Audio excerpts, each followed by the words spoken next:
जी बिस्मिल्लाहिर्रहमानिर्रहीम, अस्सलाम वालेकुम। मैं हूँ बिलाल अहमद। उम्मीद है आप सब खैरियत से होंगे। साइमा बिल्डर केस में भी नई ताज़ा तरीन अपडेट्स आई हैं। इसके अलावा रॉयल आइकन जो गुलशन इकबाल ब्लॉक 13D1 में है, इसमें भी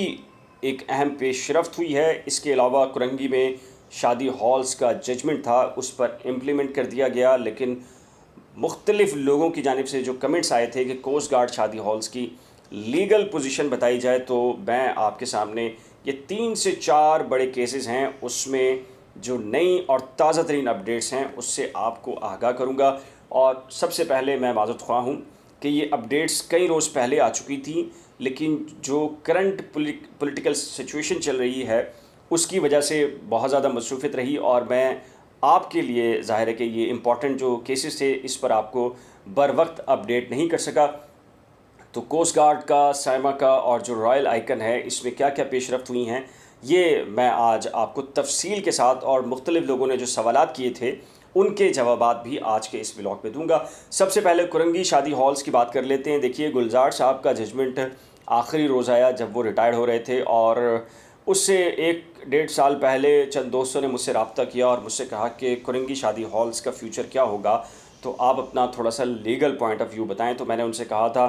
कि मेरी राय ये है कि आपने जो करोड़ों रुपए का इसमें सरमाया लगा रखा है, यानी कि इक्विपमेंट्स वहाँ पर हैं, तो इसको निकाल लीजिए, और अगर आप चाहें तो आपकी मर्ज़ी है कि करोड़ों रुपए वकला को फ़ीस दे दीजिए, लेकिन आपकी पोजीशन बनती भी नज़र नहीं आ रही और आपकी शादी हॉल्स टूटेंगे। जब मुझसे पूछा कि ऐसा क्यों होगा, तो मैंने कहा ये ऐसे ही है कि आपने पिस्तौल पहले ख़रीद ली हो और उसको घर में रख लिया हो, और फिर उसके बाद आप लाइसेंस के लिए अप्लाई करें, तो डेफ़िनेटली आपकी ये जो दलील होगी वो काबिल कबूल नहीं होगी। कुरंगी के शादी हॉल्स में भी ऐसे ही था कि शादी हॉल्स रिहायशी प्लॉट्स पर पहले बना लिए गए और उसको अप्लाई बाद में किया गया, और अभी तक उसकी मंजूरी नहीं हुई थी। इस वजह से ये कमज़ोर केस था, और ख़ैर लोगों ने बात नहीं मानी और करोड़ों रुपए ज़ाया किए। खैर मुफ्त का मशवरा ऐसे ही होता है। ज़ाहिर है कि अगर आप मशवरा दें तो उस पर कभी लोग होंगे जो यकीन करेंगे, और कि अगर कोई 1.5 से 2 करोड़ रुपए कोई साहब लें मशवरा देने के, तो डेफ़िनेटली फिर आप कहेंगे कि हाँ यार, इस मशवरे में बड़ा वज़न है। अच्छा जी, एक साहब ने जो क्वेश्चन किया कि जी कोस्ट गार्ड भी शादी हॉल बना रहा है, इसकी कानूनी पोजीशन बता दीजिए। हाँ, ये बिल्कुल बात दुरुस्त है। उनके जो जज्बात थे, मैं इस बात को तस्लीम करता हूँ कि सुप्रीम कोर्ट का एक ही नौइयत का एक ही जजमेंट है, और कानून भी एक जैसा है, लेकिन उसके जो इम्प्लीमेंटेशंस के इश्यूज़ हैं वो हर इदारे के लिए अलग अलग तसव्वुर किए जाते हैं। अनफॉर्चुनेटली, बदकिस्मती से, जो कोस्ट गार्ड के जो शादी हॉल हैं उसके बारे में भी सुप्रीम कोर्ट स्पेसिफ़िक इस केस में तो नहीं, लेकिन जर्नली गुलजार साहब ही की मुख्तलिफ जजमेंट्स हैं, ऑब्जर्वेशन हैं, और उन्होंने तो सेक्रेटरी दिफा को, यहाँ तक के जो आर्मी चीफ्स हैं उनको भी ये कहा था कि जी ये जो आपके दिफाई मकासद के लिए अराज़ी है, इस पर दीगर जो मकासद के लिए इसका इस्तेमाल है वो गैर कानूनी है, और ख़ुद लिख कर भी दिया था सेक्रेटरी दिफा ने, उसको रिपोर्ट भी हमने किया था। तो देखिए, अनफॉर्चुनेटली वो भी, अगर आप उसको सुप्रीम कोर्ट की जजमेंट के ऊपर अगर देखेंगे, परखेंगे, तो वो भी गैर कानूनी इस सेंस में है कि वो जो ज़मीन है कोस्ट गार्ड की वो दिफाई मकासद के लिए दी गई है, और उस पर अगर उसका इस्तेमाल किसी दूसरे मकसद के लिए किया जाता है, यानी कि पेट्रोल पंप कायम किया जाता है, वहाँ पर शादी हॉल बना दिया जाता है, या कोई और एक्टिविटी की जाती है, तो कानून की नज़र में और सुप्रीम कोर्ट की नज़र में वो गैर कानूनी होगा। और बहुत सारी इन्फॉर्मेशन और भी बहुत सारी हैं, खैर उसका तस्करा यहाँ मुनासिब नहीं है। तो कुरंगी के हवाले से जो लोग मालिकान की राय ये है कि हमारे शादी हॉल्स तोड़ दिए गए और जो कोस्ट गार्ड के जो शादी हॉल्स हैं उन पर हाथ नहीं डाला गया, बिल्कुल दुरुस्त बात है। इस पे कानूनी राय जो बनती थी मेरे ख़्याल से मैंने दी है। अच्छा जी, इसके बाद बात करते हैं रॉयल आइकन जो गुलशन इकबाल ब्लॉक 13D1 में कायम है। उसमें मैंने ही सबसे पहले एक व्लॉग किया था और ब्रेक किया था और बताया था कि एक पटिशनर हैं, और मौलवी इकबाल हैदर की तवस्सुत से एक दरख्वास्त आई थी, उसमें रॉयल आइकन और आरजे मेरे ख़्याल से टावर है, जी हाँ आरजे टावर,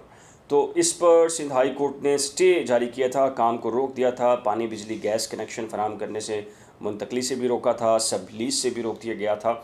उसके बाद एक और सीपी चली है, और ये सिंध हाई कोर्ट का वही 2 रुकनी बेंच है, तो मैं ये CP नंबर आपको पढ़कर बता देता हूँ और इसमें बता देता हूँ कि इसमें अहम तरीन डेवलपमेंट्स है और पहले ऑर्डर से बिल्कुल मुख्तलिफ़ किस्म की डेवलपमेंट है। अच्छा जी, CP कॉन्स्टिट्यूशन पटिशन नंबर है 831/2021 और royal icon and RJ tower Baloch Goth block 13D1 Gulshan Iqbal Karachi. और इसमें वो दूसरी CP का जो सबसे पहले ऑर्डर हुआ था उसके ऊपर स्टे है 2108 है 2021। और उस सिलसिले में मैं आपको बता देता हूँ कि इसमें क्या हुआ। देखिए, इसमें जो पटिशनर था इसका ये कहना था कि ये बलोच गोट है और गोट के अंदर इतनी हाई राइज की परमिशन किसी सूरत नहीं दी जा सकती। इसमें जो बड़ी पेशरफ्त है और बड़ा ब्रेक थ्रू है वो सिंध बिल्डिंग कंट्रोल अथॉरिटी की जानिब से मौक़िफ़ है। और सिंध बिल्डिंग कंट्रोल अथॉरिटी के जो वकील कमरा अदालत में मौजूद थे और जब ये केस चला तो उन्होंने ये कहा, यानी कि SBCA लॉयर ने अदालत को ये बताया कि ये गुलशन इकबाल जो में अब कोई तकरीबन गोट मौजूद नहीं है। एक ज़माने में जो इन गोट्स को ज़म कर दिया गया था गुलशन इकबाल के लिए स्कीम गालिबन ब्लॉक 24 यानी कि 24 है के लिए स्कीम, उसमें ज़म कर दिया गया था और उसके बाद जो दीगर की कार्रवाई थी उसको मुकम्मल किया गया और ये उन्होंने तस्लीम किया कि ये 23 मंजिला मंजूरी ख़ुद सिंध बिल्डिंग कंट्रोल अथॉरिटी ने दी है। क्योंकि जब हमने प्रोसीजर अडॉप्ट किया तो हमें मालूम चला कि ये गोट नहीं है बल्कि KDA स्कीम 24 है गुलशन इकबाल की, और इसी वजह से हमने इसको 23 मंजिला परमिशन दी है। अब जो कोर्ट ने पटिशनर से ये कहा है कि आप हमें मुतमईन करें इस दरख्वास्त पर कि ये बलोच की ज़मीन कैसे है। अच्छा, यही सवाल जब समाअत ख़त्म हुई तो मैंने SPCA के लॉयर के सामने भी रखा, तो उन्होंने कहा कि इसमें सबसे अहम किरदार होगा वो मास्टर प्लान डिपार्टमेंट का होगा और मास्टर प्लान डिपार्टमेंट में अब ये देखना है कि गोट को ख़त्म करके KDA स्कीम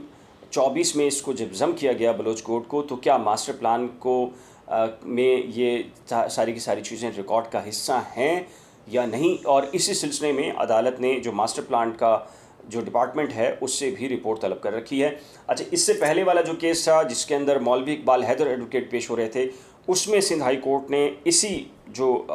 ये RJ टावर जो रॉयल आइकन है इस पर स्टे दिया था और मेरी इत्तला के मुताबिक उसमें बिजली मुनक़ता कर दी गई थी और काम का मुझे अंदाज़ा नहीं है कि काम रोका गया है या उसमें चल रहा है, तो उसकी समाअत अब नहीं हुई और उस सिलसिले में जैसी कोई नई अपडेट होंगी तो वो भी आपके सामने रखूँगा। साइमा जो तनाज़ा है फैमिली के दरमियान डिस्प्यूट है उसमें अहम पेशरफ्त ये है कि देखिए जी 2 से 3 हेयरिंग्स हो चुकी हैं उसके बाद, और ज़िशान ज़की मरहूम साहब जिनके इंतकाल के बाद जो उनकी 2 बेगमात हैं उनके जो बच्चे हैं उनमें अब ये प्रॉपर्टी डिस्प्यूट है। बहुत सारे लोगों ने मुझसे ये कहा कि साइमा अरबियन का एक डिस्प्यूट है उसके बारे में बताइए, फ़लाँ साइमा का कोई प्रोजेक्ट है उसकी लीगैलिटी को थोड़ा सा क्लियर कर दीजिए। देखिए, बुनियादी तौर पर मैं कोर्ट रिपोर्टिंग के अलावा फ़िलहाल मेरा कोई सब्जेक्ट नहीं होता इन केसेस में, तो अगर इससे बाहर कोई कोर्ट के बाहर कोई केस है और मेरे पास कहीं व्हाट्सएप भी आ जाए तब भी मैं कोई इवेंट नहीं करता, प्रोग्राम नहीं करता, व्लॉग नहीं करता अनटिल अनलेस के कोई मैटर कोर्ट में जाए और मैं बराह रास्त कोर्ट से डिटेल ना लूँ। तो इंडिविजुअल जो प्रोजेक्ट्स हैं उस पर मैं माज़रत ख़्वाह हूँ कि उस पर मैं आपको नहीं बता पाऊँगा क्योंकि वो मुख्तलिफ़ किस्म की आरा हैं, व्हाट्सअप हैं, मुख्तलिफ़ लोगों की जानिब से भेजे गए पैगामात हैं और ठीक भी हो सकते हैं, गलत भी हो सकते हैं, लेकिन मेरे सामने जो कोर्ट रूम के अंदर जो डिस्प्यूट मैटर्स हैं मैं सिर्फ़ और सिर्फ उनको रिपोर्ट करता हूँ। और इसलिए अगर स्पेसिफ़िक किसी ने मुझसे साइमा बिल्डर्स के स्पेसिफ़िक प्रोजेक्ट का अगर वजाहत मांगी है तो मैं उसके लिए माज़रत ख़्वाह हूँ। इसमें जो दोनों फैमिलीज़ का डिस्प्यूट है इसका मैं 2 से 3 व्लॉग्स अलग से कर चुका हूँ इस पर, और अगर आप देखना चाहें तो मेरे ही YouTube चैनल के ऊपर अवेलेबल होंगे। और आपको ये बता देता हूँ कि इसकी लास्ट हियरिंग जो 31 मार्च को हुई थी उसमें जो मुख्तलिफ़ जो पार्टीज़ हैं उनकी जानिब से जो लॉयर्स थे वो पेश हुए, उनमें मैं आपको नाम बता देता हूँ। ख्वाजा शमसुल इस्लाम हैं, ये प्लेंटिफ की जानिब से पेश हुए। मुर्तज़ा अरब हैं एडवोकेट, और ये डिफेंडेंट नंबर 3 की तरफ से पेश हुए जो कि सूट है 2278 और इंटरवीनर में सूट है 1522। और इसके अलावा अब्दुल कयूम ख़ान अब्बासी हैं, एडवोकेट हैं, और ये पेश हुए थे रिस्पोंडेंट ये जो डिफेंडेंट नंबर 34 to 44 हैं, यानी कि बहुत फैमिलीज़ मेंबर्स हैं उनकी जानिब से। और KDA की जानिब से महमूद सुल्तान खान यूसफ़ी हैं या यूसुफ हैं, ये पेश हुए। और CBC यानी कि कैंटोनमेंट बोर्ड क्लिफ्टन की जानिब से हमज़ा यूसुफ एडवोकेट हैं, ये पेश हुए थे। इस केस में कुछ नहीं हुआ। इस बुनियादी तौर पर ये केस बिल्कुल आखिर में लगा था और उस वक्त टाइम कम था, और उस वजह से कोर्ट ने ये डायरेक्शन दी है कि इसको तफसील के साथ सुना जाएगा, इसलिए कि बहुत सारी पार्टीज़ हैं इसके अंदर आ चुकी हैं। यानी कि फैमिली डिस्प्यूट जो है वो अब कई गुना बढ़ चुका है, और बहुत सारी फर्म्स हैं जो साइमा बिल्डर्स के मुख्तलिफ नामों से हैं, वो पार्टीज़ हैं इसमें। तो डेफिनेटली कोर्ट ने ये डायरेक्शन दे रखी है कि सब तैयारी करके आएँ और अपने जो जवाबात हैं वो भी साथ लेकर आएँ, और कोर्ट इनको तफसील के साथ सुनेगी। इस केस की समाअत जो है वो 14 अप्रैल के लिए मुलतवी हुई है, और इसमें कोई किसी किस्म की पेशरफ नहीं हुई। और जो इंटरम ऑर्डर्स थे उसको कंटिन्यू किया है कोर्ट ने। मैं इंटरम ऑर्डर आपको बता देता हूँ कि जो ज़िशान ज़की साहब हैं, कोर्ट ने उन्हें रोक रखा है कि वो किसी भी नौइयत की जो प्रॉपर्टी और बैंक अकाउंट्स हैं वो ट्रांसफ़र नहीं करेंगे, यानी कि जो अभी पूरा डिस्प्यूट है इससे बाहर नहीं लेके जाएंगे, क्योंकि उनकी जो मुखालिफ पार्टी है, यानी कि जो दूसरी अहलियाँ थी ज़िशान ज़की साहब की, उनका ये कहना था कि सलीम जो ज़की हैं वो अपने जितनी प्रॉपर्टीज़ हैं वो अपने नाम कर रहे हैं, बड़े पैमाने के ऊपर उनको रोका जाए। इससे पहले जो केस था वो ज़िशान सलीम ज़की ने फ़ाइल किया था, और उनका ये कहना था कि उनकी जो दूसरी जो वालदा हैं वो रुकावटें डाल रही हैं उनके बिज़नेस के अंदर, तो कोर्ट ने उनको भी रोक रखा है, और ये दोनों तरफा एक स्टे है जो कंटिन्यू हुआ है। इसके अलावा जो सलीम ज़की हैं उनके मामले के अंदर कोर्ट ने ये भी जो बैंक अकाउंट्स को फ्रीज़ करने की एप्लीकेशन थी उसके ऊपर फ़िलहाल कोई स्टे ऑर्डर नहीं है। मुख्तलिफ़ किस्म की मिसलिनियस एप्लीकेशंस लगाई गई हैं, तकरीबन कुछ 6 मेरे ख़्याल है गालबन है कि 6 मिसलिनियस एप्लीकेशंस हैं, और इनमें मुख्तलिफ़ किस्म के जो स्टे को विकेट करने के लिए या मज़ीद स्टे को देने के लिए इस नौइयत की दरख्वास्तें हैं। तो इनकी केसेस जो है वो इनकी समाअत जो है वो 14 अप्रैल के लिए मुलतवी कर दी है, और अब देखना है ये है कि आइंदा समाअत पर क्या होगा। तो ये ताज़ा तरीन अपडेट्स थी। उम्मीद है आपको ये व्लॉग पसंद आया होगा। अगर फिर भी कोई सवाल हो आपके जहन में तो इस व्लॉग के नीचे आप कमेंट सेक्शन में अपने कमेंट्स लिख सकते हैं, तो मैं कोशिश करूँगा कि आपके सवाल का जवाब दे सकूँ। आखिर में रिक्वेस्ट कि अगर आपने मेरे YouTube चैनल को अभी तक सब्सक्राइब नहीं किया तो बराए करम सब्सक्राइब, वीडियो को शेयर, लाइक और बेल आइकन को लाजमी प्रेस कीजिएगा। अल्लाह हाफ़िज़।